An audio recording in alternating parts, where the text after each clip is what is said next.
बात कर लेते हैं अगली खबर की। उत्तर प्रदेश विधानसभा चुनाव 2022 की तैयारियां राजनीतिक पार्टियों ने शुरू कर दी, लेकिन देश बाहर सीमा पार भी यूपी विधानसभा चुनाव 2022 यानी योगी आदित्यनाथ के चुनाव पर असर डालने की साजिशें रची जा रही हैं। इसका खुलासा यूपी एटीएस के प्रदेश के कई शहरों से की गई रोहिंग्या मुसलमानों की गिरफ्तारी के बाद हुआ है। ये रिपोर्ट देखिए।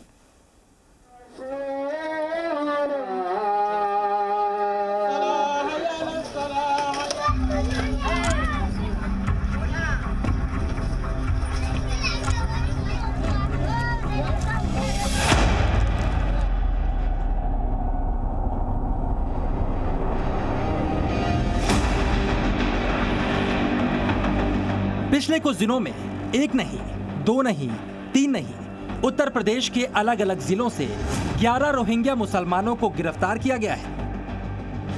यूपी एटीएस की पैनी नजर उत्तर प्रदेश के अलग अलग जिलों में अवैध रूप से रह रहे गैर कानूनी कामों में लगे हुए उन रोहिंग्या मुसलमानों पर जम गई है जो बॉर्डर से घुसपैठ करके उत्तर प्रदेश में अपनी जड़ों को गहरा कर रहे हैं।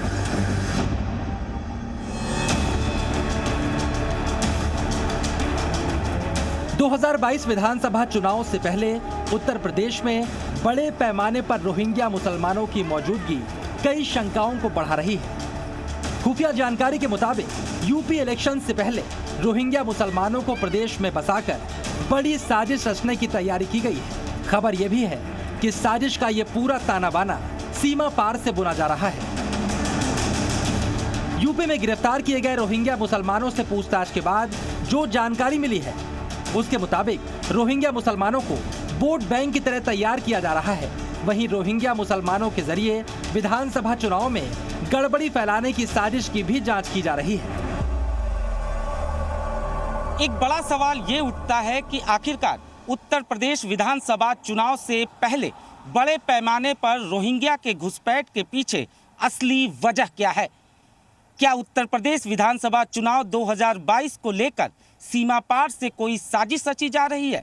क्योंकि अचानक जिस तरह से रोहिंग्या घुसपैठ की सक्रियता बढ़ी है उससे ये सवाल उठना लाजमी है। बहरहाल मामले की गंभीरता को देखते हुए खुफिया एजेंसियां सतर्क हो गई हैं। उत्तर प्रदेश एटीएस को केंद्रीय खुफिया एजेंसियों से भी रोहिंग्या घुसपैठियों की साजिश की जानकारी मिली थी, जिसके बाद प्रदेश में रोहिंग्या मुसलमानों पर कार्रवाई शुरू की गई और इसी का नतीजा है कुछ ही दिनों में उत्तर प्रदेश से 11 रोहिंग्या मुसलमानों को गिरफ्तार किया गया। ऐसे कोई भी व्यक्ति जो कि गैर कानूनी तरीके से प्रदेश में प्रवास कर रहे हैं उन पे लगातार सतत निगरानी की जाती है और जैसे बांग्लादेशी हैं या रोहिंग्याज हैं इनके लिए अन्य जो हमारी केंद्रीय एजेंसी हैं उनसे भी हमें इनपुट मिलता रहता है और हमारी अलग से जो स्पेशल एजेंसीज़ हैं अपने स्टेट की वो भी लगातार इस संबंध में इंटेलिजेंस कलेक्शन करती है और उसके आधार पर ही कार्रवाई की जाती है। चलिए अब हम आपको बताते हैं कि उत्तर प्रदेश में रोहिंग्या मुसलमानों पर शिकंजा कसने की शुरुआत कहां से हुई। एटीएस ने इसी साल 6 जनवरी को संत कबीर नगर जिले के समर्थन गांव में बसे रोहिंग्या अजीजुल्लाह को गिरफ्तार किया।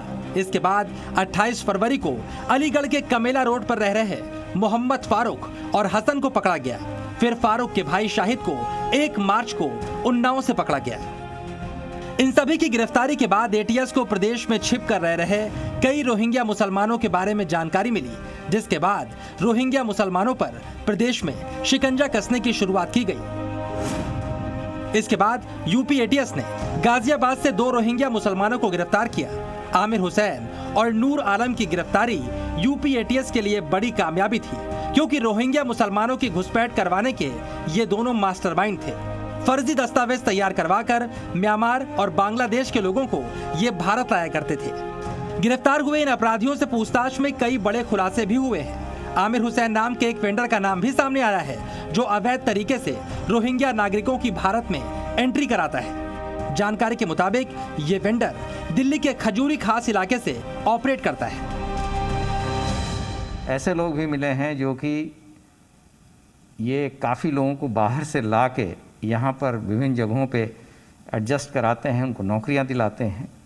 तो ऐसे सभी व्यक्तियों की पहचान की जा रही है और इन पे सतत निगरानी रखी जाती है और गिरफ्तारियां भी की जाती हैं और इनको कन्विक्शन कराने का, प्रोसिक्यूट करके और फिर देश भेजने के भी, इनको वापस भेजने के भी पूरी कार्रवाई चल रही है। फिलहाल अभी साजिशों के खुलासे शुरू हुए हैं, लेकिन जिस तरह से इन रोहिंग्या मुसलमानों को उत्तर प्रदेश में बसाने की साजिश की जा रही है, उसके पीछे किसका हाथ है और साजिश करने वालों का यूपी विधानसभा चुनाव 2022 से क्या संबंध है, यूपी एटीएस इसकी जांच में जुटी है। अरुण मिश्रा, जी मीडिया।